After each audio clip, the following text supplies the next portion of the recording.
I'm so excited to show you this piece of meat. Bakar Kosher Meats, they're located in California. Bakar Kosher Meat is pure Angus beef.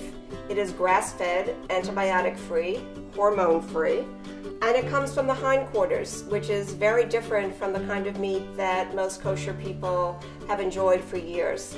The hindquarters is the part of the cow that actually does the work, and kosher people are prohibited from eating that.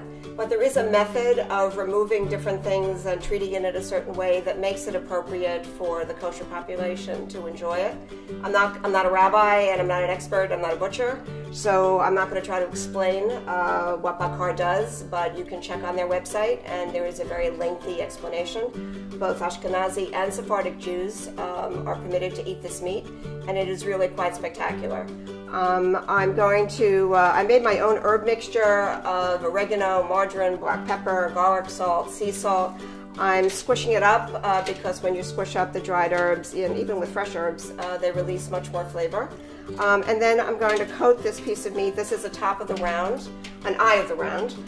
It is a very lean piece of meat. You can see that this is the only fat on the whole piece of meat. It is a very reasonably priced piece of meat. You can roast it, you can braise it, you can cut it up for steaks. In this case, we're going to roast it. It's a great meat for a crowd because it is inexpensive, and you can, when you see after it's done, each slice comes out looking exactly the same as all the other slices. I'd say the only issue is that I usually cook it to medium rare. Would be a little bit difficult. You'd have to cut off a piece if you wanted it well done. It gets put into a 500-degree oven, and it gets done for 3 minutes a pound. So this will go in for about 15 minutes. And then after that, we turn off the oven. Very frightening because you think, how is it ever going to cook? And leave it sitting in the turned off oven for about 2 hours and 45 minutes before we look at it again. So now our meat is all flavored with all these herbs. It smells wonderful. And I'm going to put it in the oven, which has been preheated.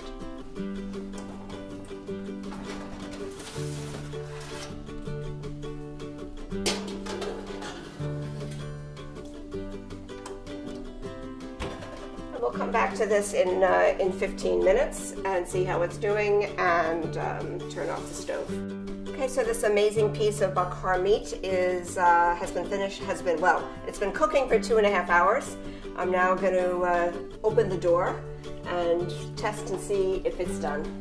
I don't really trust thermometers. I usually go by my nose and by touch, and I actually think this may be done. I see some juice up here.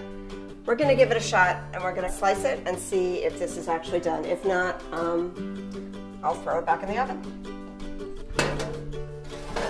It looks like it has a nice crusty exterior, and it looks like it's got some nice gravy going on inside. So I'm going to take away the knife and the fork and try to cut it. Okay, here we go.